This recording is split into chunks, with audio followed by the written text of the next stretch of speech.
What's going on? What's going on? What's going on? Family, what's going on? Hey, come on in here, family. Come on in here. Hey, thanks for chilling with Teddy Ray on the Block 105 FM as well as SoCal Radio as well as YouTube. Man, I'm here on a Thursday, man. Listen. I done surprised myself with being on a Thursday night, man. But I got a good one tonight here. This is a gentleman that we tried to get on last week, so we worked out a schedule that'll be fitting for him and for me. And we're going to go ahead and dive in tonight to his greatness, man. Man, what an amazing Father's Day I had. I didn't do anything but just chill with the family, man, and that's all. That's all I like to do anyway, man. I just like to chill with my family and just have a good time and just listen to the family conversations going on all over the house, man. And, a shout out to my queen, man. She made sure that I was taken care of on Father's Day. She gave me a phenomenal gift, man. If you guys didn't see it, it's on my page as well. She gave me a folder, a memorable folder of my 100 episode show, man. And she always showing out, man. She always showing out. It seems like me and her be trying to see who can surprise each other the best every time we giving out gifts. But I got a good one tonight here, man. I really do. Father's Day month is still existing right now. So salute to all the kings out there that's putting both feet to the concrete and, providing and protecting and serving, man, for your family, man. And, that's what it's all about, man. And I have a phenomenal father coming on tonight, man. He's doing his thing, man, in the fatherhood, man. And I salute him on that here. Also, I still have my show this Saturday, so it's just a doubleheader week this week.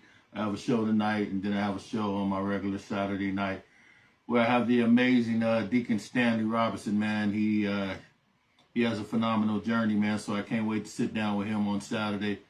But shout out to Miss Simone Williams Young and my mentor Apostle Ruben Young, man. They launched my magazine on the Winner Circle. If you have not purchased it yet, it is available on my page to purchase it off the link. That is the winnercirclemag.com. Once again, that's the winnercirclemag.com if you wish to purchase the magazine that I am on for the month of June, man. So I'm truly honored and grateful and thankful that I was even considered, man, to be not even just in the magazine, but on the cover of the magazine. Who would have thought? Who would have thought, man? Who would have thought? But I got a real good one tonight here. I'm so grateful of all the great interview that I had on Tuesday night. I had a great, phenomenal interview on The Waiting Room where host Lori Houston was the host, and had a great interview on that one, man. I'm grateful and thankful for her even considering me to come on her platform for such a time as this, honoring fathers. And also salute to Speaker Vegas for having the phenomenal 3-day affair that we had for the Men of Valor. I got so much feedback from that, man.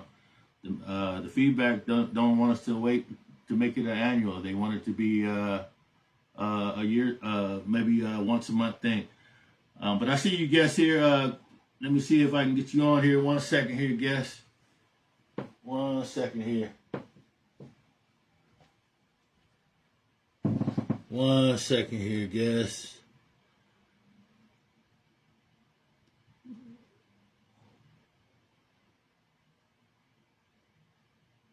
One second here.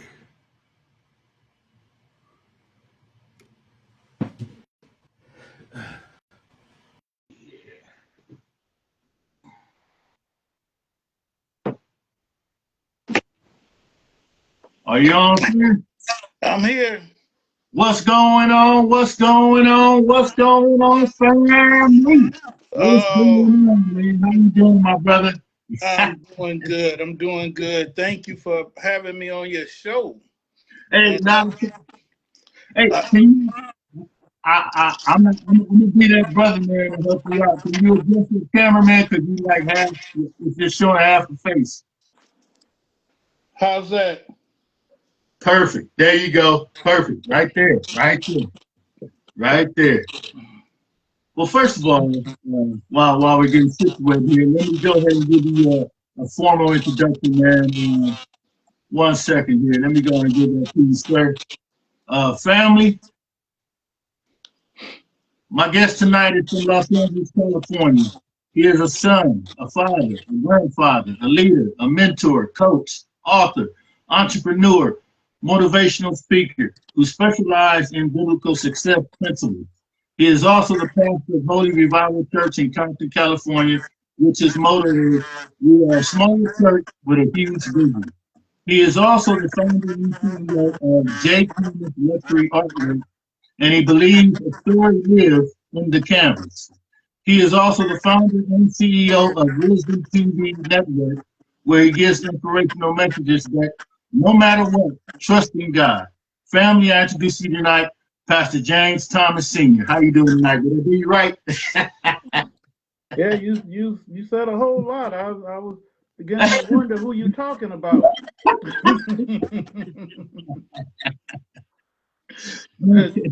Thank you so much. And let me apologize also when Saturday was just bad. It was just bad, but I was in a bad location also, so I think it probably was more me than it was you. Actually, I was at the what is that young lady's name? Alex Isley concert. So yeah, it didn't work out the way I thought it would, but I'm here tonight. Yeah. Well, man, life happens, man, and I appreciate you that, man. And like I said, this platform is not about me. So, I understand that people have situations, man. So I'm always up for rescheduling. Like I said, this is a God divine assignment that God has me on, man. So, He allowed me to choose these people, and I'm just walking in my newness, man. That's all I'm doing, man. So I Amen. appreciate I Amen. appreciate you putting your Saturday, your Thursday to the side for me here. But let's go ahead and talk about it here. Since we're in the month of the Kings, honoring the Father still, fatherhood. What does that mean to you, being a present and active father? That is the most important thing that I do. Being a father and a grandfather. Yeah, Uh, I know I don't look old enough to be a grandfather, but I am. uh, but being a father is, like I said, the most important job that I have. And my kids are adults. They are mm, they're very well past 21.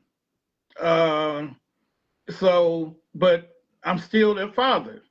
yeah, So, and I have the dual task of being their father and their pastor. mm, And one day my daughter called me and she said, "Daddy, I need to talk to you, but I need to talk to my pastor and not my daddy." yeah, yeah, When she said that, I knew it was something I didn't want to hear. yeah, yeah, So, yeah, yeah, and it was something I didn't want to hear. yeah, But hey, that comes with the territory. It's part of yeah. my job. Hey, But you I, know what? I love I love being a father. I love it. I was going to ask you that question too. I haven't dived into it yet, but how difficult is it for you to balance being a father and being a pastor? How do you balance that? Well, Teddy, I think it's easy for me because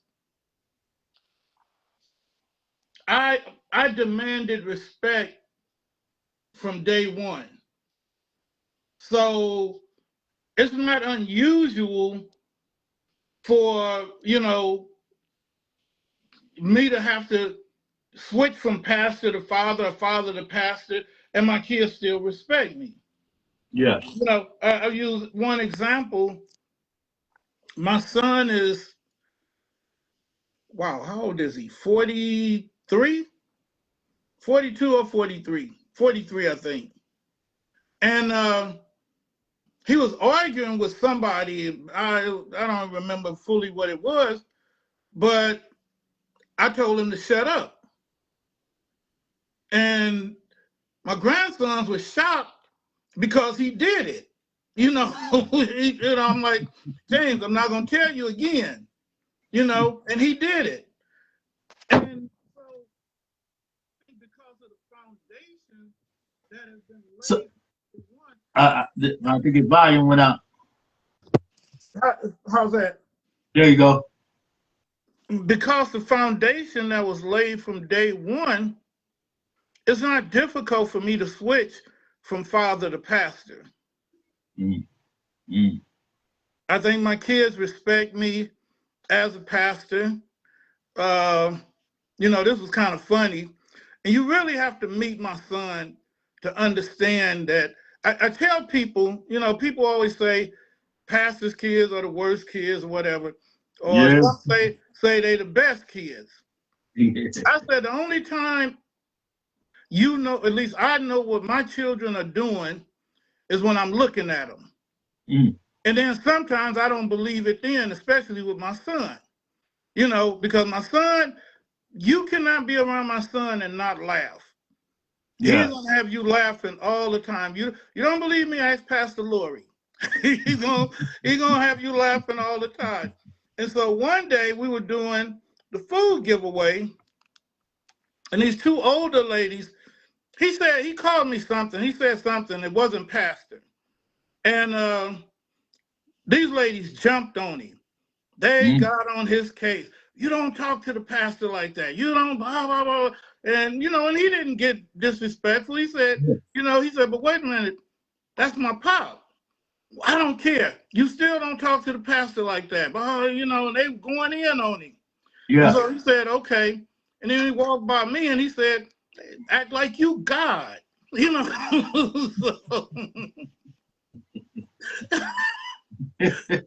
and I just laughed at him because he is hilarious. My son is hilarious.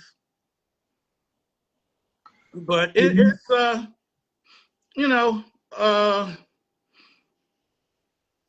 it's a fun job, especially now that they are adults, because we really can be friends. We can be friends as well as, me being their dad and their pastor. Hey, and you were talking about that, the respect, the boundaries. You stated that that still exists, no matter how old your son is or your kids are. The generation right now, man, the boundaries is all out the window right now. Man. What is it going to take for these kids to start respecting not only just their parents, but just adults in general, man? Well, it starts at home. I really believe the reason a lot of young people don't respect their parents is because they see their parents living different lives. I remember one time when my son was in high school, some of his friends told him, we like coming over your house because your pop is cool. But he don't be trying to smoke weed with us. He don't be trying to do none of that stuff. I was the dude the father that, look, dude, you come in my house, take your hat off. Yeah. That type of thing. So I think, and especially in the church, you have a lot of people, young people, they see mama and daddy being one way in the church and a whole different way at home. It's hard to respect your parents when you see them living these double and triple lives. And I think that's the biggest problem right there. Look, No baby is born disrespectful. They learn that behavior. And they Yeah. got to learn it from somebody that they're around a lot. Yeah. If mama and daddy is doing, getting high, smoking weed, all of this, but then on Sunday trying to lay down the law, it ain't gonna work. It's not going, and that's what I believe is happening in today's society. I came from, out of all of my brothers and sisters, I'm the oldest of 7. Mm. I hated church. I absolutely hated going to church more than all of them. I did not want to go. But Yeah. my mother never asked us, y'all going to church today? It was get up. Yeah. To church. Yeah. Yeah. Get up. And not only did we go, she went. And that was like all through my minor life, So we didn't see my mother make us go to church and come home and she's smoking cigarettes or getting drunk or drinking or drinking a beer, whatever. The parents gotta start being parents again. Come on now. Yes, sir. Fathers gotta start being fathers and it would, I really do. I really believe this. If a man and a woman can't get along, they have children and, whatever. And if that man was to come and pick those kids up on Sunday and take them to church every Sunday, not just when you feel like it, but because you understand you're trying to lay a foundation that will change that woman's life, that will change those kids' lives. It ain't, I can't blame the kids. But yeah, they're gonna be disrespectful. Why shouldn't they be? They ain't learning nothing at home. Like I said, I'll tell you one more story about my son. I went over his house. He got his own house, got his own family, wife and kids. I ain't gonna say what he was doing, but he was doing something he shouldn't have been doing. Yeah. He didn't know I was coming over. And because he told my daughter, yeah, man, daddy just popped up over here, Yeah, well, I can do that. Absolutely. Absolutely. And when I walked in, his eyes got this big, but what he was doing, he stopped doing it. Simply because I walked in. And I told him, it's your house. You do whatever you want to do. You pay the bills here. But he respected me enough to stop doing it. That made me feel so good. I wasn't worried about what he do what he want to in this house. Yeah. Yeah. But it's a long answer to a short question. But what's gonna have to happen for kids to become respectful again, they gotta start seeing it in the home. They gotta start seeing parents living what they preach. Most definitely. Without it, we doomed. We doomed. Hey, you know what? And I was speaking of, we were talking about that on the show that you came on for a little bit on the Men of Valor, and we were talking about, the kids are pretty much doing what they see, and they think that it's acceptable. I also said that, it seems like nowadays, I don't know if you heard that part of what I was saying on there, but I was saying that, it was like 10:30, 11 o'clock at night. And me and my wife, we wanted to just go out and just get a bite to eat, like at Wendy's or something like that. And we just seen like a group of teenagers. And I was saying to myself, I looked at my wife and I said, where is the dad? Like, why is it now it seemed like the parents have a curfew and the kids don't? Yeah. Man, look, I all of this, I don't understand it because our curfew, and not only ours, everybody on our street. I grew up in South Central. I grew up on John Avenue. Yeah. Everybody on John had the same curfew when the street light came on. you better be in the house. Yeah, you better be. That was it. Man, I was an adult before I was out at 10 o'clock at night. Yeah, yeah, yeah, yeah. But you know what though? It goes back to what we grew up in, man. You know, back in the days, our neighborhood would tell us to go in the house, even if our parents Exactly. didn't tell us to. Our neighbors would tell us to get in the house, but it seems like the neighbors are scared now as well, man. It just seems like we're in a state now, unfortunately, but we're in a state as if the generation is controlling us, man. Well, You know. the system has taken the power away from the parents Mm, and given it to the kids. You mm, know, uh, I remember watching a episode of the Bernie Mac show, and Bernie told Vanessa, you know, if you don't open that door, I'm gonna knock you into Kingdom Come. And Vanessa said, is that anywhere close to children's services? You know, so that's what it is. I mean, these kids know, that the parents don't have any power, but I do believe if the parents show consistency, the right consistency, they can get the power, even from the court, from the police, whoever. But why should we give you the power when you really don't know how to discipline a child without beating them? Yeah, And I'm talking about beating them, I'm talking about where you really yeah, out of control with it. yeah, yeah. And if you really a good parent, I mean, every child is that you have more than one child, every child is different. Absolutely. Every child don't need the belt. Some of them you can just talk to them. Yeah, Some you may have to put it on them.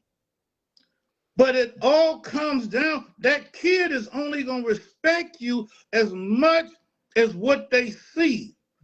If they see enough in you, if they see you, they know mom and daddy.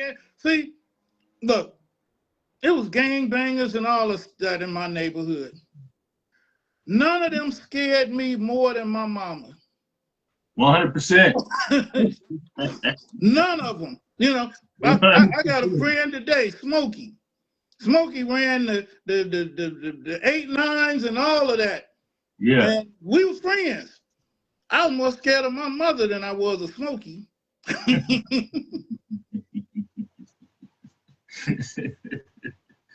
Hey, but you know what though?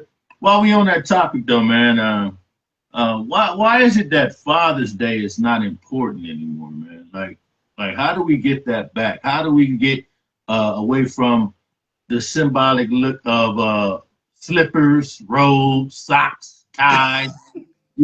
How do we get to just being honored, man? Let's just talk about this, man, because I was looking at a podcast, man.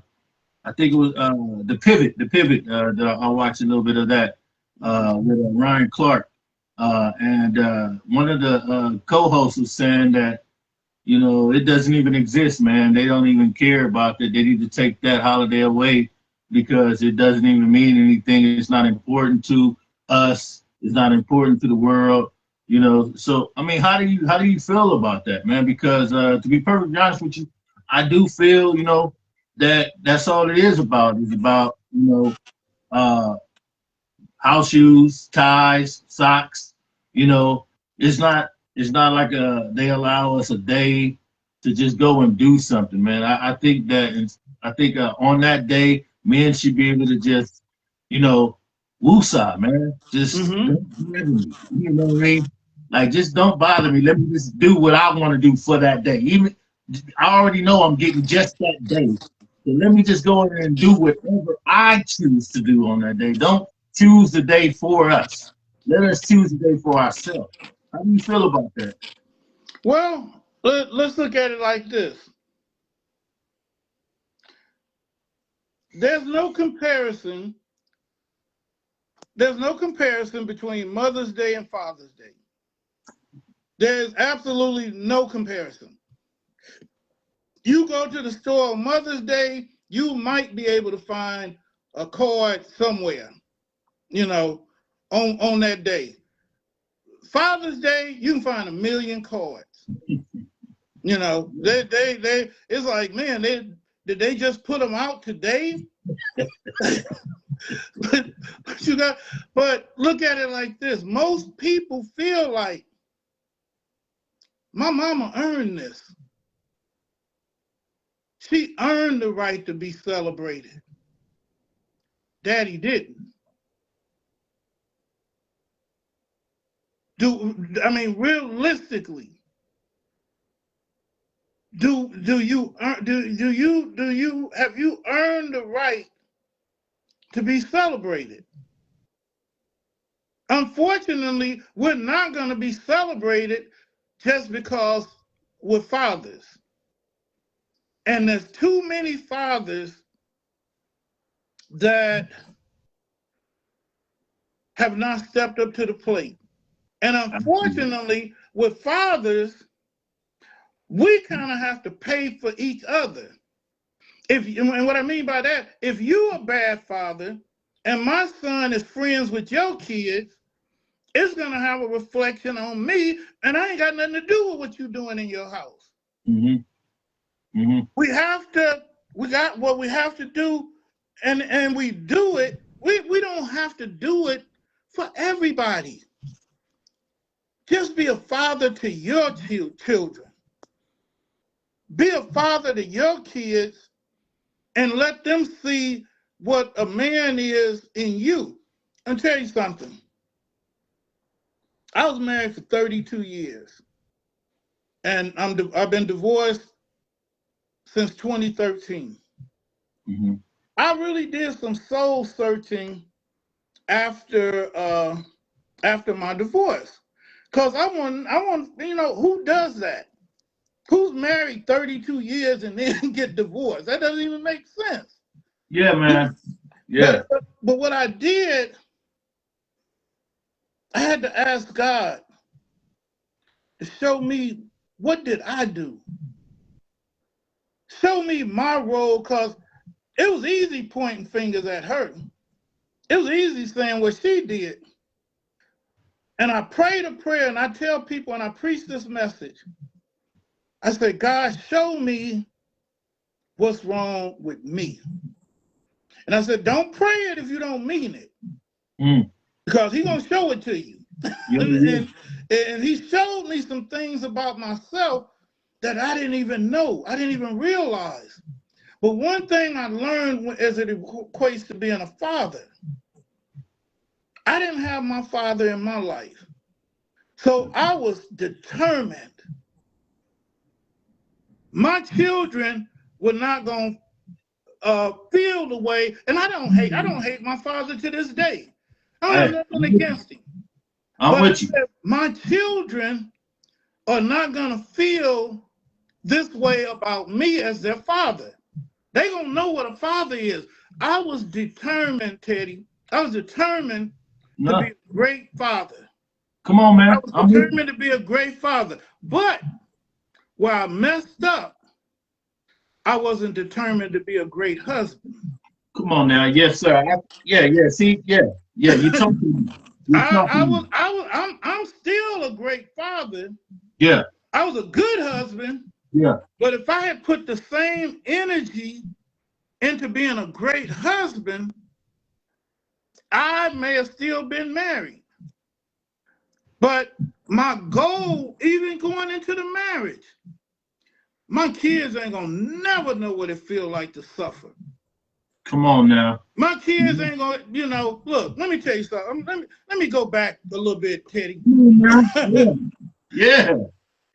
My daughter, Lisa, is my heart. That's my baby. I still call her my baby girl. She don't like it, because she got her own daughter.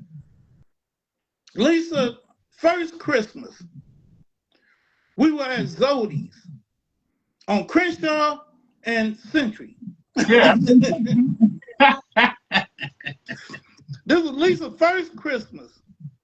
And Lisa had on her little red hoodie, her Santa Claus hat, and she's so excited, and she looking at the toys and all of that.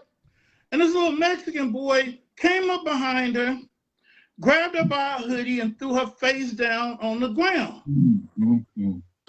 Before I knew it, I hit that little boy so hard that because that was just my reaction. Next thing I know, I'm surrounded by Mexicans, these Mexican guys, you know, as they should have. But I told them, I'm like, man, look, your son about 8 or 9 years old, and he threw my daughter down. I said, so if we're going to fight, let's get it on. I'll fight all of you. But he's not going to put his hands on my daughter. So the guy started talking to his son in Spanish, and guess the little boy told him he did do it. So he hit the little boy, and he said, well, man, you should have looked. I'm like, look, I ain't looking for nobody when it comes to my daughter. Put your hands on her, it's going to be a problem. Yeah. It's a wrap. Yeah. You know, I'm not playing that game. Yeah. But that man, we as fathers, we can't save the world, but you can save your children. If fathers make it a point, look, I don't care if she don't let me see them, whatever, these kids are gonna know I care about them. There you go. They belong to me. There you go. That's how we're gonna change it. I mean, we can change, we can turn this thing around, but it's hard when daddy trying to be a player, trying to screw every woman he see, and then gonna come and tell you, no, you don't do this, you don't do that. No, come on, it don't work like that.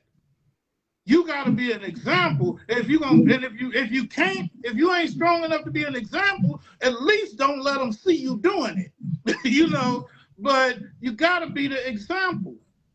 As simple as that. Hey, you know what? You said something, man, about being an example. The part that I don't like, man, is that, you know, the women, you know, that try to, you know, have that open door for the father to step in.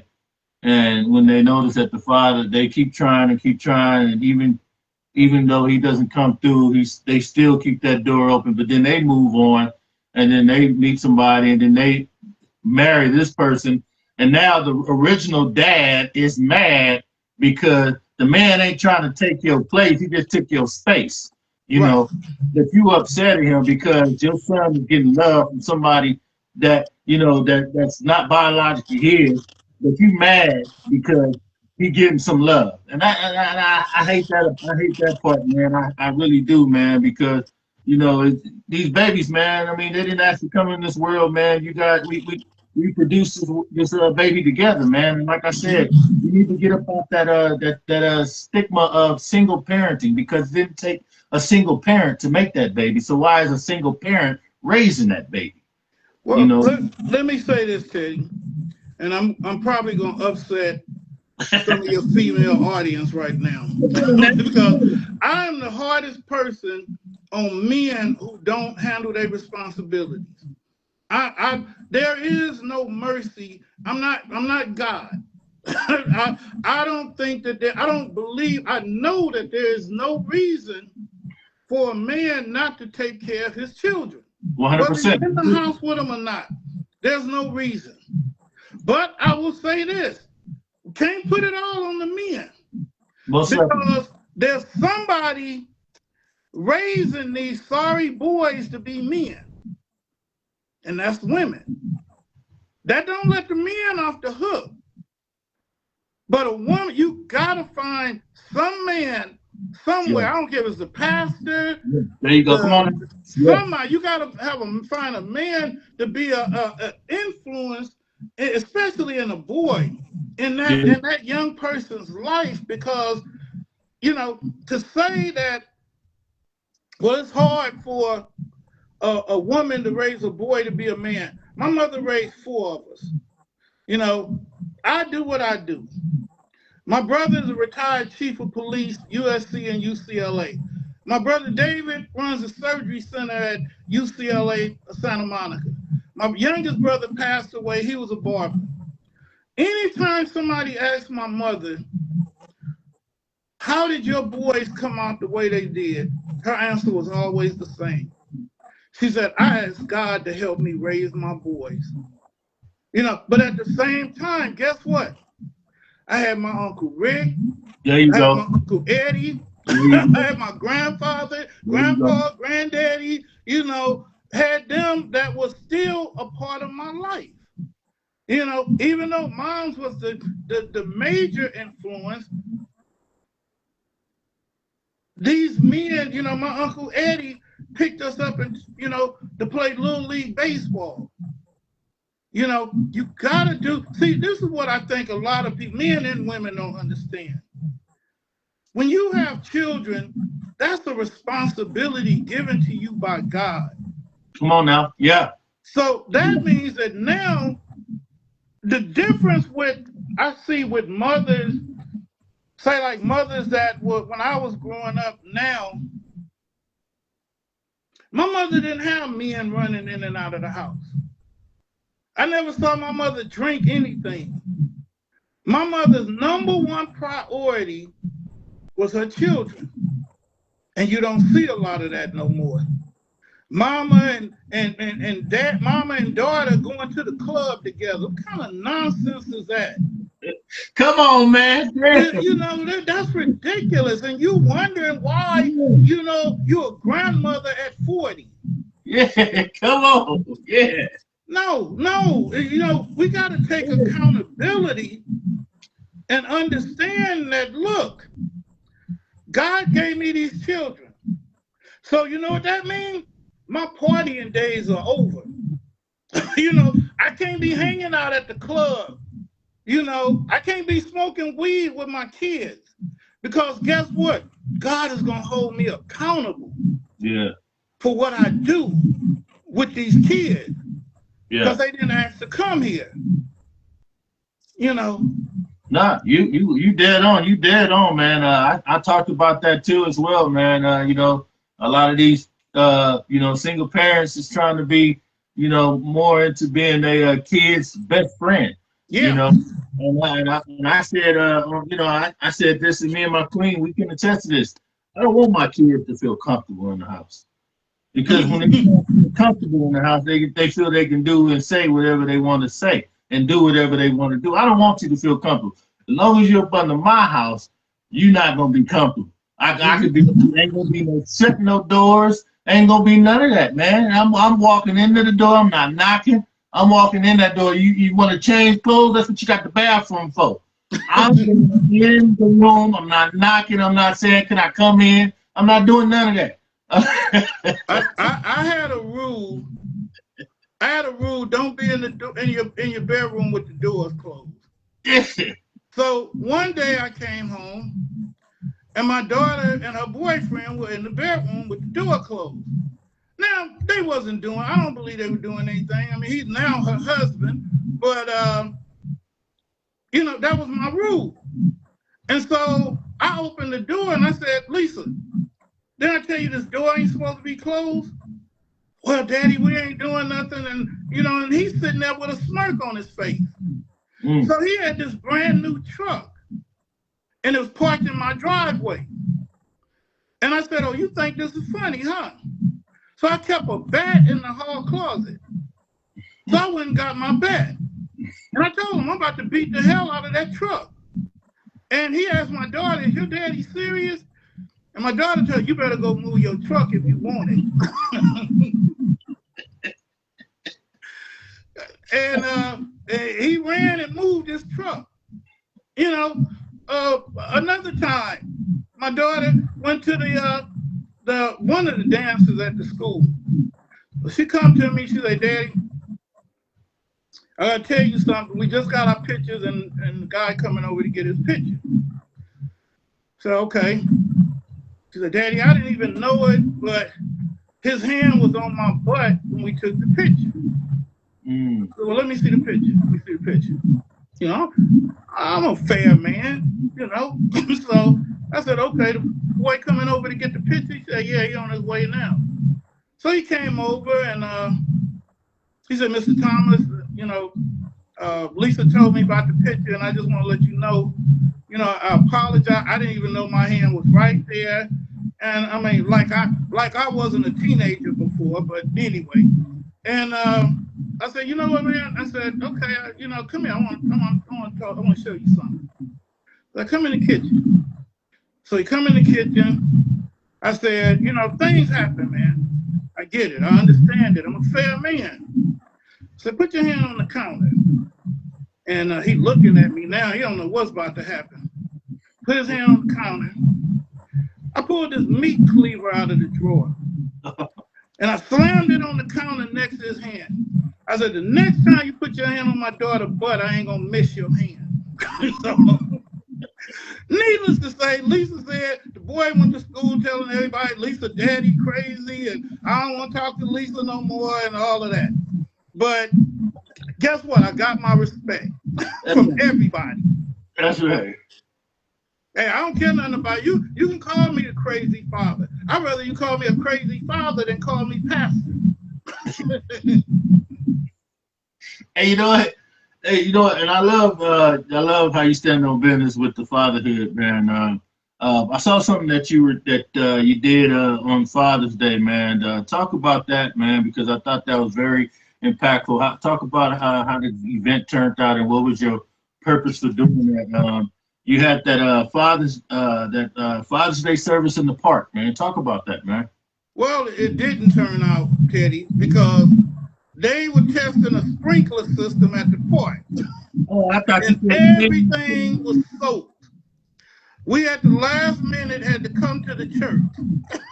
So it was still a beautiful Father's Day service. I just wanted to do something different for the fathers. That's all it was about. Unfortunately, we had to have it at the church, but it was good. It was a good Father's Day service. I really enjoyed myself. So, but unfortunately, we didn't go to the park as we planned. But is that your first annual, or is this going to be an annual? Yeah, it's going to be an annual thing because for Mother's Day, I don't like doing what everybody else do. I always try to be different. For Mother's Day, we had a dove release for the mothers that are not here. And that was beautiful. That was so emotional for so many people. So for Father's Day, I said we're gonna go to the park or go to different locations outside the church because you got a lot of men talking about they don't want to come to church and all. Okay, well come to the park then. Come to the park and we'll get you like that. Well, let's stay there for a minute, man. I had another question for you too, but let's stay there. Why isn't men wanting to go to church, man? That's an interesting question, and I have taught on it, debated it, and I really don't have an answer. A lot of men feel inferior to the pastor, and we do whatever we can to try to get the men. But you know what? I really think, though, it's a Los Angeles thing, maybe a California thing, because you look at churches in the South and Midwest, and they full of men, black men. Yeah. Nation of Islam, they don't have a problem getting men. But see, a lot of men, as far as the Christian church, they have already preconceived notion about it. And that preconceived notion, 99.9% of the time is wrong. Every pastor don't want your wife.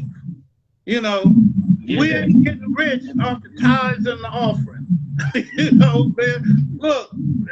look, I'm raising money now. So no, it ain't what you think it is. Ain't nobody wants your woman but you. Come on to church. If you come with her, you ain't gotta worry about nobody else trying to get at her. Man, you know what, man? I really feel that a lot of men, man, are I guess you could say they feel like they don't have full control of their wife. Like they feel like their wife or their girlfriend will step out at any moment, man. I don't, you know, I don't know, man. I'm the confident level. That's what I'm looking for. The confident level of men that are married. That has lost its power, man. Like, I mean, we bring in high school drama into the church to be Yeah. perfect. Yeah. Well, I mean, you see, it goes to the old saying though. If you take care of home, there you go. you ain't got nothing to worry about. Go. Why are you worried about men or the pastor? If you doing what you supposed to be doing at home, be a man. You know, this is what I don't get, Teddy. God give us 7 days a week.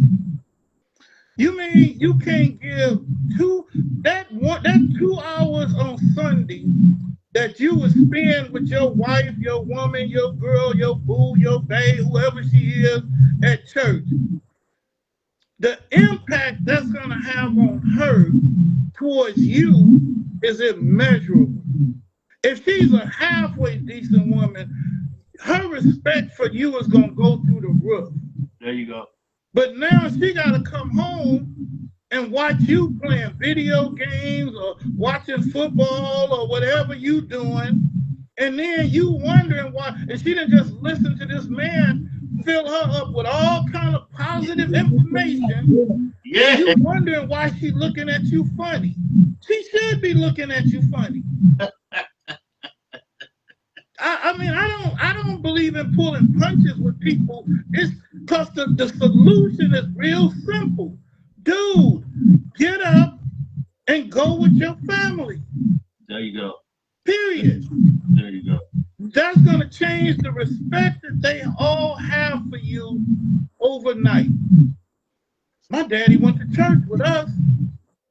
Wow, okay. And it'll have a ripple effect. You know, then the kids' friends gonna ask their daddy, won't you go to church with us? Can you go to church? We want to go to church. Can you go take us to church? You know, but no, sitting at home and, you know, trying to be a player, and pimp. And, come on, black man. You know, stop it. Yeah, man. Yeah, I'm with you, man. I'm with you on that, for real. Hey, you know what? I had a question for you, though. The brand, Expect to Win. What was the vision behind that? Oh, well, okay. Really, I got the idea from Pete Carroll when he was coaching USC. And he was speaking at a Nike event. And Pete Carroll said, all you can do is your absolute best. Can't nobody expect you to do more than your absolute best. Once you do your absolute best, you are a winner. You're a winner, whether you come in first or not.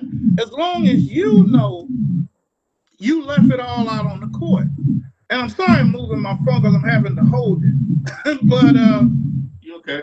But and then I had the idea. I said, wow. I said, so if you give your best, you should always expect to win. And it just kind of stuck. And I said, you know what? A friend of mine, matter of fact, it was a friend of mine, she encouraged me to try to trademark it. And I said, well, they're not going to give me a trademark for such a common phrase like that. And you know, when you file a trademark, it can be from $300 up. And if it's not accepted, you don't get your money back. So I think it was like $500. I listened to this girl, this woman, and she talked me into it. I paid the $500. Sure enough, they sent me a 26-page letter declining to trademark Expect to Win. But what they didn't know is that I prayed. So I prayed about it. There you go. And I'm looking through these 26 pages, The last page had a telephone number with no name or anything. So I called that number and I said, I want to find out, maybe this is somebody can tell me, why did they turn me down like that? So I called the number and the lady asked me, how did you get this number? I said, well, it was the number on the last page of the 26 pages you guys sent me. And she said, well, I'm the attorney that declined your application. And she said, I remember it because I said, this guy is on to something with this expect to win. And she said, and I said, well, is there any way I can get you to change your mind? She told me what to do, how to tweak it and all of that, resubmitted it, and got the federal trademark on expect to win. Wow. So anybody that uses expect to win now, they got to pay me. That's right. That's right. That's right. Hey, I'm a strong believer, man, that God will not give you what you want, but what you need. All the time. And I heard the story, and you said you didn't even want to be in Compton, California, but God knew that Compton, California needed you as a pastor, not only just a pastor, but a pastor serving in the community. Talk about how important that is for you to be out there and put both feet to the concrete and, being out there for the community in the unity table, man. I love that about that, man. I love the unity table, man. Bless your heart, man, for doing that, man. Talk about that to the people. Teddy, I wish I could sit here and say, you know what? It has been my dream to be obedient to God Almighty. Lord, wherever you want me to go, I'll go. Yes, sir. Yes, sir. But that ain't my testimony. That ain't it. Yeah. I hated Compton. Yeah. I never wanted to come to Compton. Me and my ex-wife was from Compton, and we always argued about it. I don't know why you think you're so much better than people in Compton. You from Watts. But it is what it is. I never wanted to come to Compton at all. And I'm not gonna go into the story of how the church came, but my ex-wife father left the church to me. He had 10 of his own kids, and I still didn't want it. And they had to have an election, and all these people voted and elected me to be the pastor, and nobody ever asked me if I wanted to be the pastor. So when I finally said, look, Dick, honest to God, the way I found out I was the pastor of Holy Revival Church, one of the elders, Brother Gary, posted it up on Facebook with my picture. Said, congratulations to our new pastor, Pastor James Thomas. And that's how I found out I was the pastor of Holy Revival. And now prior to that, I knew God was calling me. I already knew that, and I had already said yes, but I said, God, please, can I have a church in Palos Verdes? I want to go. Rich people need the Lord too. Let me go up there and minister. And God said, your Palos Verdes is right over there on El Segundo in Compton. Yeah. And I came and, there's so much involved. I had to evict the pastor out of here and, and because he made my daughter cry and a whole bunch of stuff. But I came in with the worst attitude a pastor could have. I was going off on people. It was just bad. I even talked to my dear friend, Pastor Lori Houston. If it wasn't for her, I probably wouldn't be the pastor because she pulled me off the ledge many a time. And she told me, you're the only pastor I ever knew that tell people to leave the church. Because I tell them, like, look, you don't like me, I don't like you. Your soul is too valuable for you to sit in a church and you don't like the pastor. And so, we went on and had to do renovations to the church. didn't have no money and all of that, and God blessed us to be able to, beautify the church.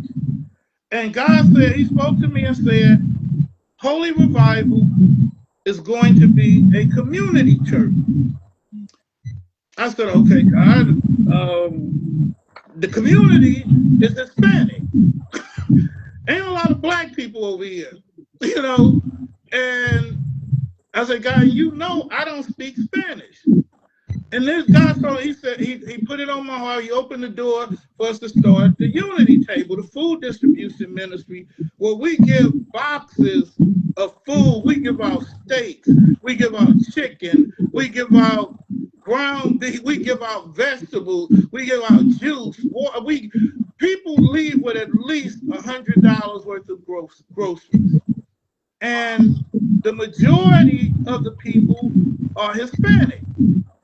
So God put it on, he said, I want you to start teaching them my word. God, I don't speak Spanish. So before we give out anything, I pray with the people. I don't care if there's 100 people out there, we join hands, make a circle and pray. We give thanks to God for the food. And we buy the food. We pay for the food is not donated to us. We pay over $1,000 a month for food that we give out. And so I went out and I said, how many of you would like to come to a service on Tuesday mornings? People raised their hand, the ones that understood. And I said, but I need an interpreter. One of the ladies, Sister Maria, she said, Pastor, I'll be your interpreter. And she came in, and when I tell you, Teddy, those are some of the most beautiful services that I have ever experienced in my life. Ministering to these people who are hungry for the word. And we feed family. We have families tell us, if it wasn't for you, Pastor James, I wouldn't have no food in my house. Channel 7 News came out and did a story on this. Tammy Mack did a story on this. Is not even stuff we asked for. Tammy Mack did a story on KJLH about us, and we do. And I went to a pastor's meeting. Bishop Kenneth Olmo was overseeing it, and there was about 50 pastors there, and everybody had to, introduce their ministry. And I told him, I said, you know what? The thing that's interesting about my church is that it's growing, but it's growing with Hispanic people. And Pastor Michael Fisher is around the corner from me. And he was there, and he raised his hand, and he said, I want to, vouch for what Pastor James is saying, because I pass his church all the time, and I wonder, how does he have all those Hispanic people lined up at his church like that? And he's in the part of the neighborhood where the blacks and the Mexicans never got along. And so Bishop Olmo stood, and he said, Pastor James, he said, you know what? We're going to honor you tonight. And we're going to honor you because you are doing what all of us in here, including myself, have tried to do and have failed. Yeah. They won't let us in. Whatever you're doing, for whatever reason, they let you in, And I had a lady say, she said, I never thought a black pastor would love us the way you do, Pastor James. We had a young man that was doing community service. I didn't know he was a gang member. When he finished his community service, he was so happy we let him do it here, and that young man's life turned around. He came, brought his homeboys. They came to the door of the church and they stopped. And they said, hey Holmes, you didn't tell us they was black. So they didn't want to come in. And they came in and he said, Pastor, thank you for what you're doing for our grannies and our aunties and our moms. If you need us, just call us. I said, well, it's good to know. I hope I don't need you, but it's good to know I can call you if I do. You know, and another young man, Reuben just got out of prison. Said he hated black guys.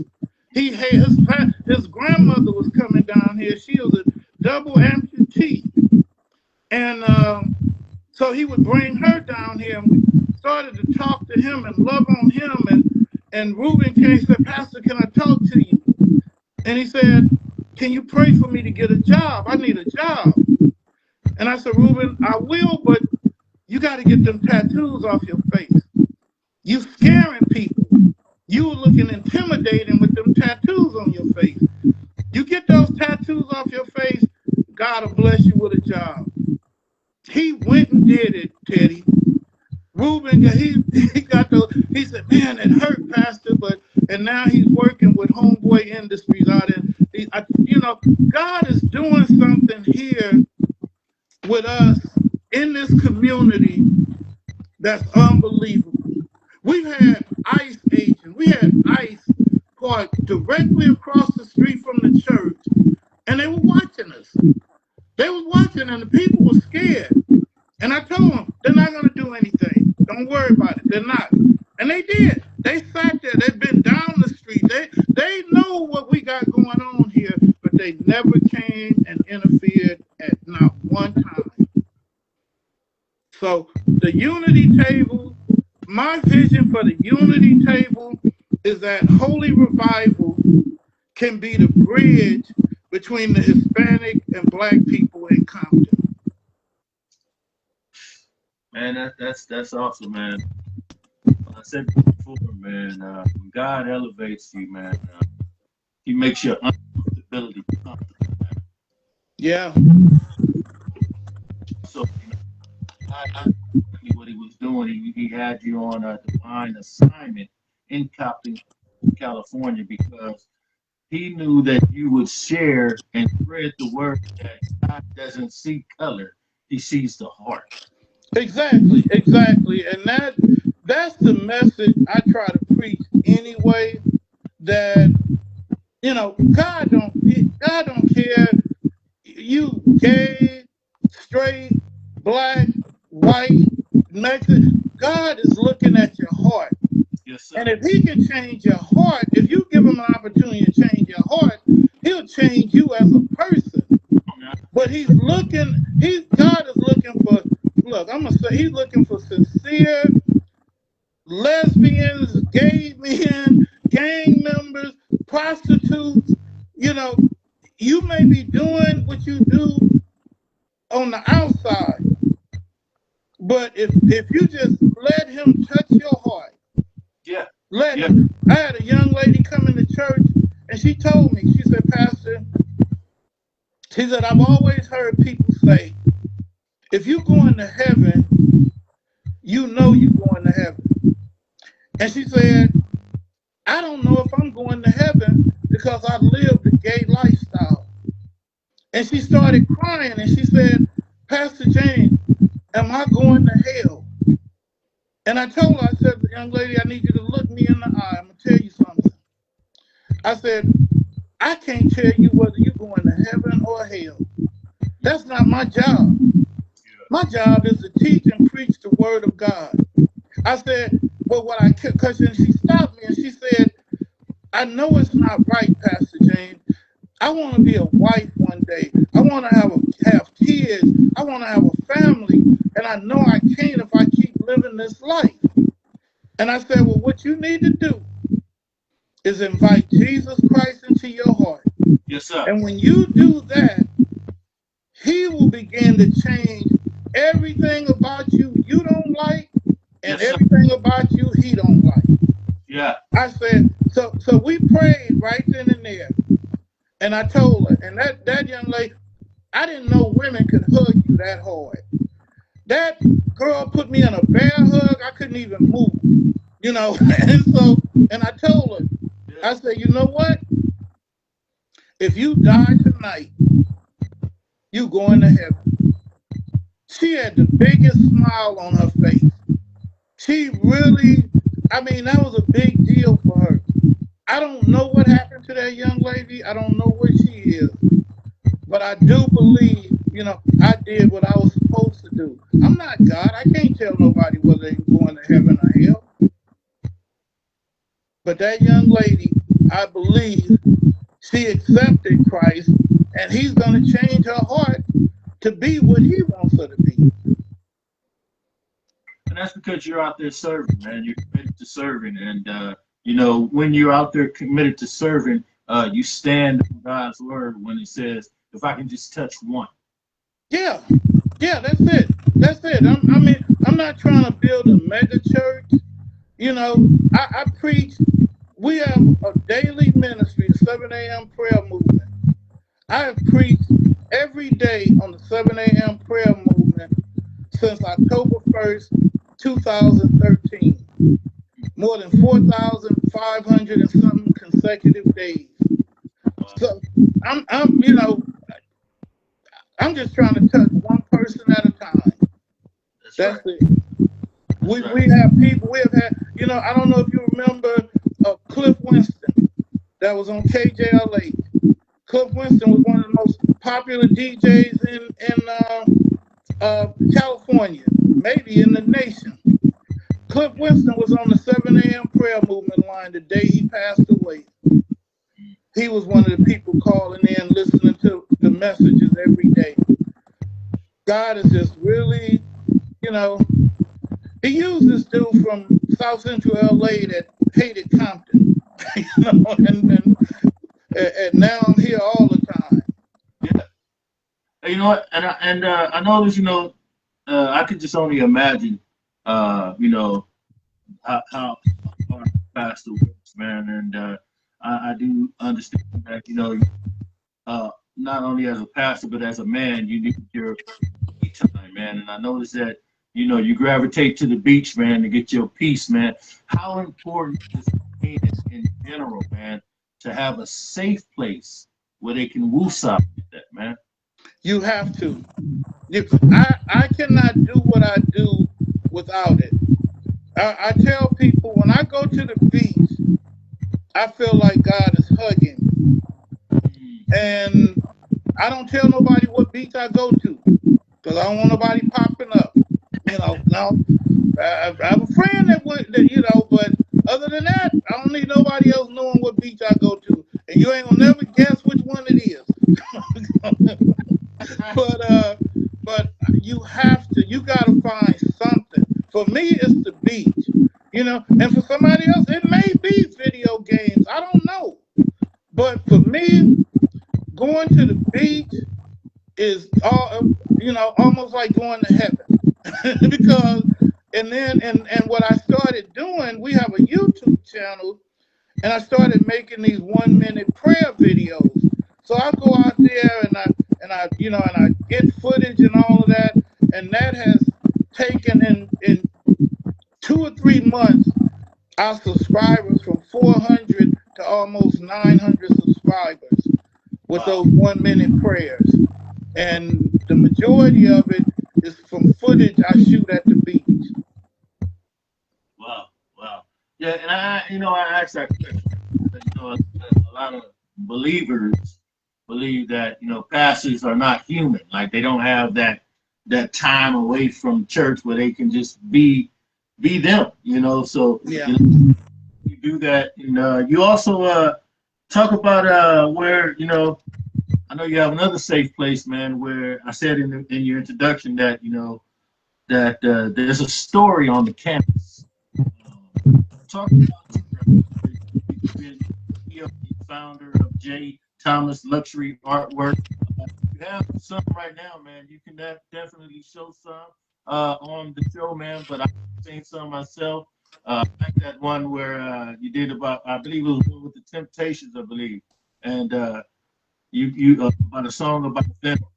Talk about that, man. How did you get into that? How did you know that you had a talent and a gift in regard to that? How do you put time or a lot of time for you to do that, as well as pastoring the church?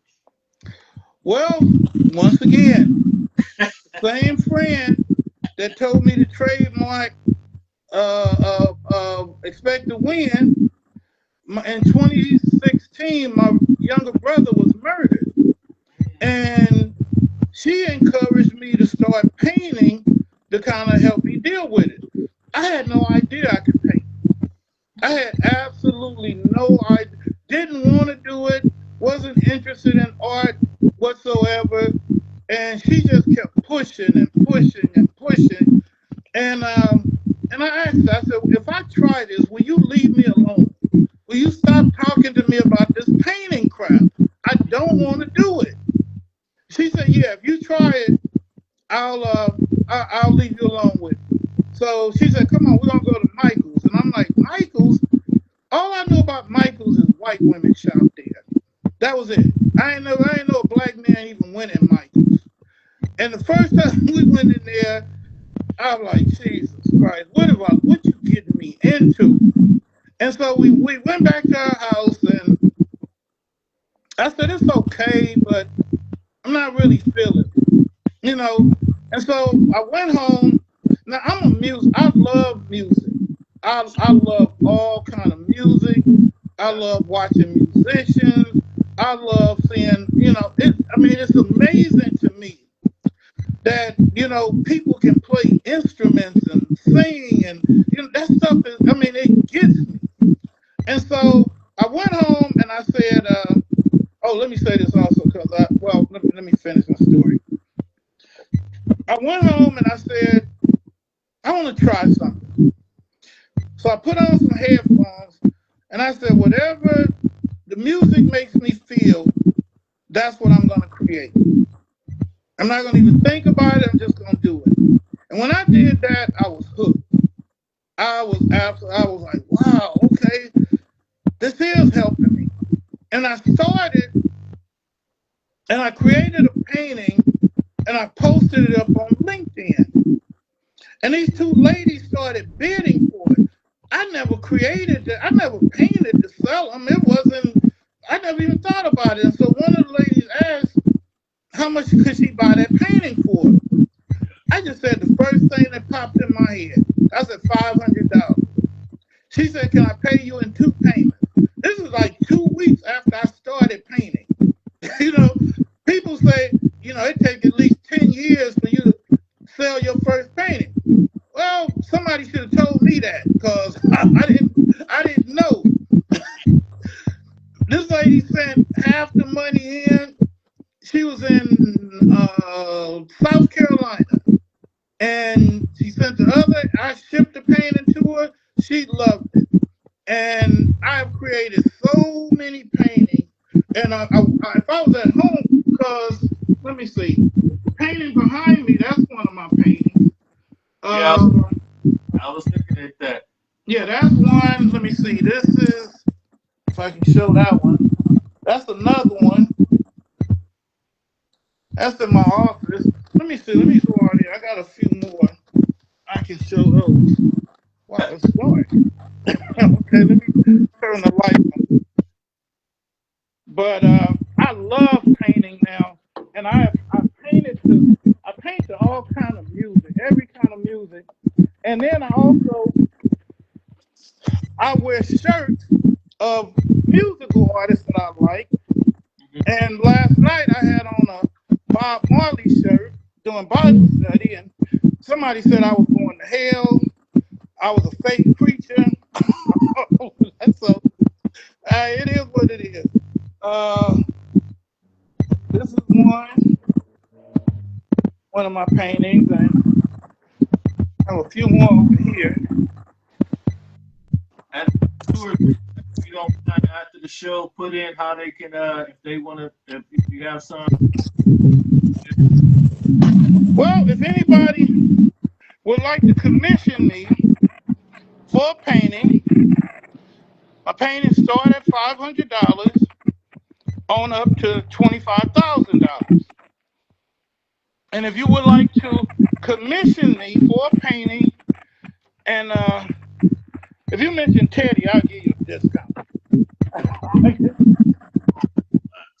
Good discount. But yeah, you can reach out. I can give my number. You can reach out to me. 310-738-3133. 937-888-9335. You can reach out to me, but I've had probably the most famous person to get one of my paintings was Mariah Carey. So Mariah Carey has one of the retired Rams cheerleaders.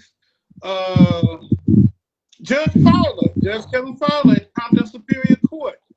He's one of my collectors. A good friend, Brandy Murdoch in Carson. Brandy, she has 3 of my paintings in her home. So, who else? A lot of people in Beverly Hills have bought my paintings. But they are unique. They're one of a kind. I ask people, give me a song you want me to create it to. And, I've created to Elton John, the Beatles. And you know what's really weird?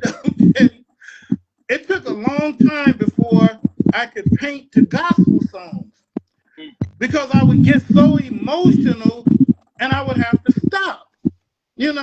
My favorite gospel song of all time is Change by Tremaine Hawkins. Yeah, that's all.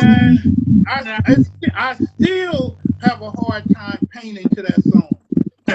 I mean, but I have done some. I've done Trust in God.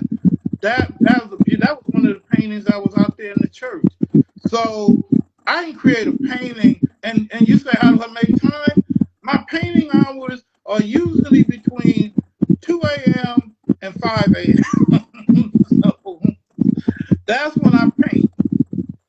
One of the viewers is just asking, is there a place where they can go online to look at your work? Yeah, on my Instagram. I sell a lot of paintings through my Instagram page. After the show, if you don't mind putting that information in there, I'm going to be coming at you because me and my wife's anniversary is coming up in October.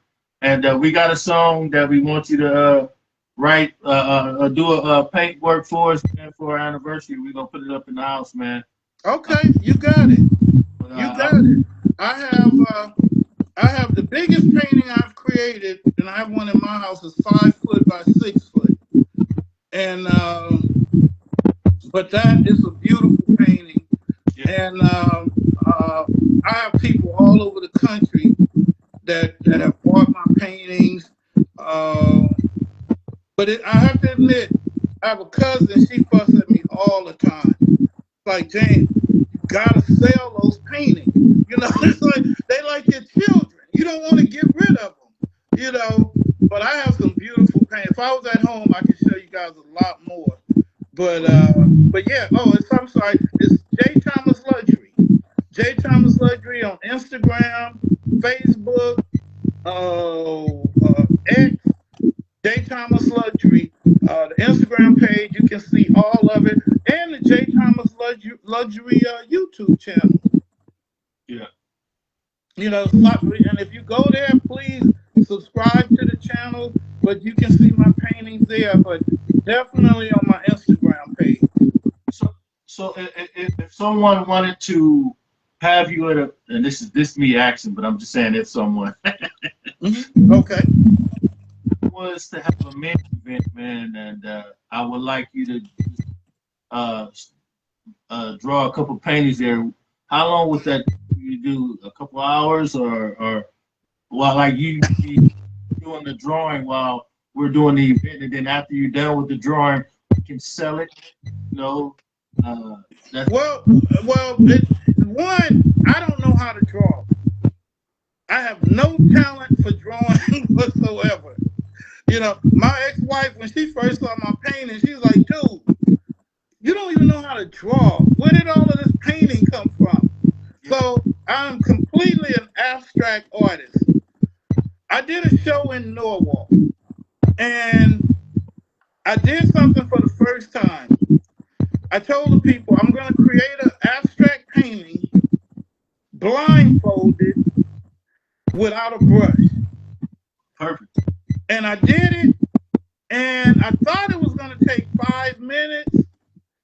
It took 35 seconds. Perfect. So Yeah, I would love to do the same thing at your event, wherever you want me to. You got it. Yeah, I wish I had connected with you, but it's just God's timing, man. It's just God is just creating a vision for me right now, man. He's giving me Okay. everything, man. So I'm just excited about this connection, this God divine connecting, because I just had a Father's Day. It's my first annual, man, and I wish I would have known about you again, man, because it was an amazing affair, man. That would have been something that you can do, but we getting so much good feedback from it that instead of it doing annual, man, we thinking about doing it maybe like once a month or Okay. something. Come in, fellowship, and break bread together, and have a panel. So I'm excited about this connection here. One last question for you before I let you go here. Talk about you said that you trust in God, man, and there's a situation where you definitely have trust in God, where you were involved with a suicidal driver, man. Talk about that. Yeah, yeah. That was. I finally got my dream car, my black E-Class Mercedes, and I got it from selling paintings.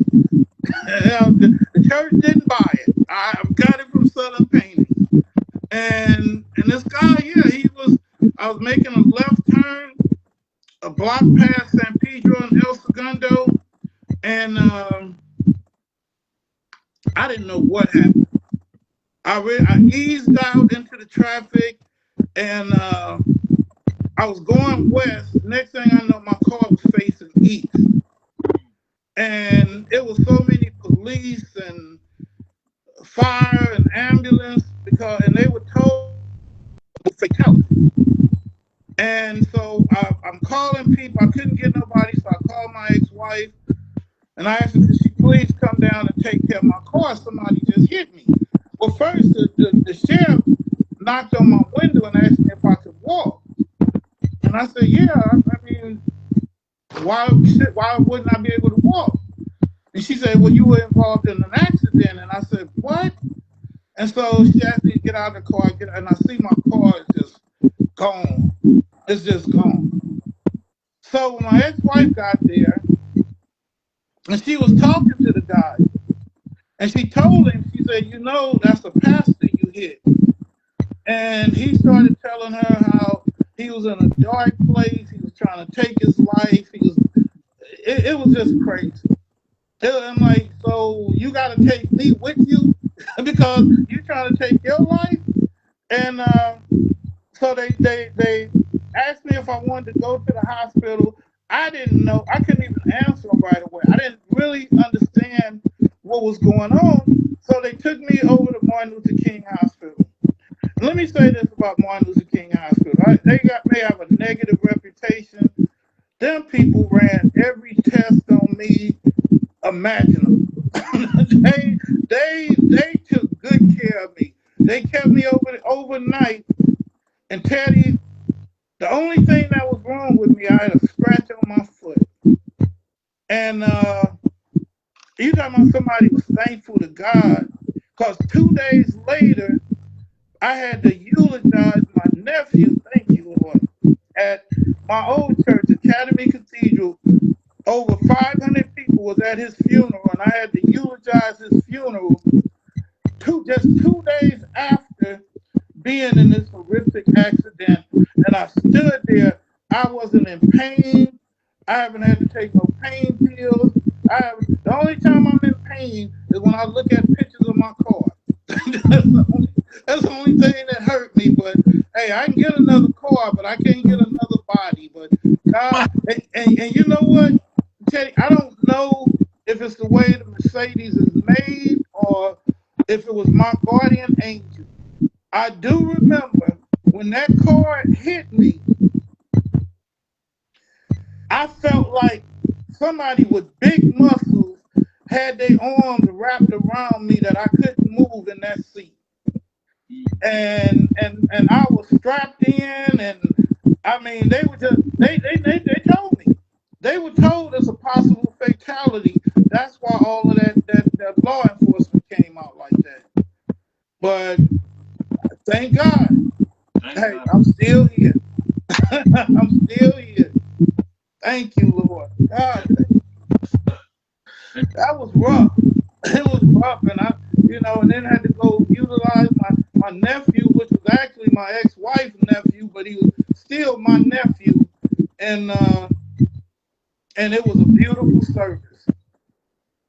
So, but yeah, that was, it was nothing. I mean, the guy trying to take his life, I don't know what happened to him. I mean, they said they took him to the hospital too, but he had asked my ex-wife, "Do you think I can go to his church?" And she told him, "Yeah, so you can go." So I haven't seen him, but I don't know if I recognize him if I did. But yeah, he was trying to take his own life and completely totaled my car out. My God, man. You know what? I got wind of your greatness, sir. By watching and listening. And it goes back to what I always say, man. Your character is more important than your reputation. Yes. I got wind of you, man, and I started following you because me and Lori go way back. From when I was chapter with church on Avalon and Kissimmee Christian Love Baptist Church, where the late C. Jackson was our pastor. Comments and stuff. I wanted to whether she's doing no business, but he's a great example of what fatherhood is all about, man. So, man, and I'm so grateful and thankful that you came on. Delay does not mean deny. Being that we was not able to get on last week, did not mean that it was denied or the assignment was to continue because God had a purpose for this conversation. Yes. Yes. Man, for this connection, man, I can't wait for us to connect on some things I got brewing. And if you need anything that you have going on as well, man, I'm always about supporting and doing kingdom business, man. So I'm so glad that you put the night to the side, man, and showed up and showed that God worked in you and through you, man. Continue to serve, man. Continue to serve. Thank you. Continue to serve. No matter what serving comes, continue to serve. Yeah, live, man, in Compton, California, man. And it's not staying just in Compton because the people that you're touching in Compton, trust me, they're going to other cities and talking about you. So continue to serve, man. Continue to be, a vessel. Continue to be available. More passion, sir. And I'm excited about what God is going to do for you, to you, and through you. If you have words, you have now. I just want to say, making this interview happen. And like I said, man, I honor everyone. This shit is all about. This is what pastoring is all about. What you're doing is what it's all about. It's not about giving the word in the fall. Going out in those four walls and putting feet to the concrete and letting people know in the community that the same God that saved me is the same God that saved you. My God. Yeah. So, yes. Excited about that, man. And like I said, I want to say thank you, man, for putting tonight to the side. And you had the floor, sir. Well, thank you, Teddy. Thank you I'm honored anytime anybody want to interview me or hear what I have to say. Let me say, I love the city of Compton. Now it took some time, but and we were honored a couple of years ago that the mayor and the city council designated the first Sunday in October to be Holy Revival Day forever in the city of Compton. So We have our proclamation. It's Holy Revival Day, the first Sunday. And we are a small church with a huge vision. And, you know, and I had the mayor's aide tell me once, Pastor James, everybody talks about you in Compton. Everybody know what you're doing in Compton. And you know, Jetty, you hit the nail on the head. A lot of people, they want to be called a prophet. They want to be called an apostle. They want to be called pastor. You know, all of that. The greatest title any of us can have is servant. Come on now. Yeah. God, if you're not a servant, you know, whatever title you done packed onto yourself is for your ego. Come on. You know, I just want to do what God, I want to be obedient. That's it. Do I always get it right? Absolutely not. I mess up way more than I should, you know, but at the same time, hey, I like to think about a man in the Bible that messed up a lot. And they said he was a man after God's own heart, King David. and David messed up all the time. And he's the only one that the Bible said was a man after God's own heart. And the reason he was a man after God's own heart, because when he failed, he got right back up. Yes, sir. He never stayed down there. He kept trusting God. He kept believing God. And I just want to say to anybody that's watching, you know, if I said anything to encourage you, to God be the glory. You are welcome at Holy Revival. If you don't have a home church, I ain't trying to take nobody members. You know, the priority at Holy Revival is the Word of God. We're not trying to entertain you.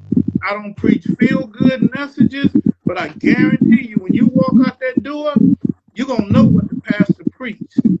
You know, and I just thank God. Thank you, Terry. Thank you for this opportunity. Like I said, you know, this past weekend was a beautiful weekend for me. One of the most beautiful weekends of my life. I felt bad that I wasn't able to do it, the interview Saturday, but God knew what he was doing. It had to be done today. Man, once again, man, I want to thank you, man. You wasn't trying to take anyone members, man. But listen, man, God don't want nobody lost. Yeah. So, you know, if we got to continue to advertise the good news, then so be it. Yeah. All the time. And no matter what church you go to, it's the same kingdom. You just having a worship room. That's it. Kingdom. You just in different rooms of worship. That's it. That's it. That's it. Wow. I want to thank you, man. If you don't want to get this out, man, again, I want to say thank you, man. And again, we will be in touch. All right. All right. If it's okay, Jay, can I say a word of prayer? Absolutely. Heavenly Father, I thank you for this opportunity and this privilege, Lord. I pray that you will bless Teddy and his family, Lord. Bless this show. Bless this platform, Lord, that you have given to him. I pray, God, that everything he touches, every guest that he desires, you will send his way, Lord. And Father, that he will touch people around the world, that his voice will go around the world, that the anointing of the Holy Ghost will rest upon him and his wife, Lord. Father, that they will work as a team, Lord, and reach souls, Lord, for the kingdom. I thank you for this opportunity, Lord. I thank you for this privilege, and I thank you for this awesome man of God, Father, for connecting us. Use him, Lord. Use his family, Lord, for your glory. In Jesus' name I pray. Amen. Amen. Man, don't stir me up now. It's the end of the season.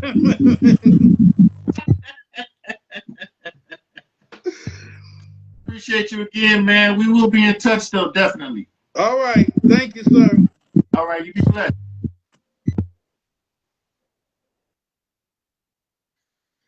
Whew. My God. Family, family, family, family.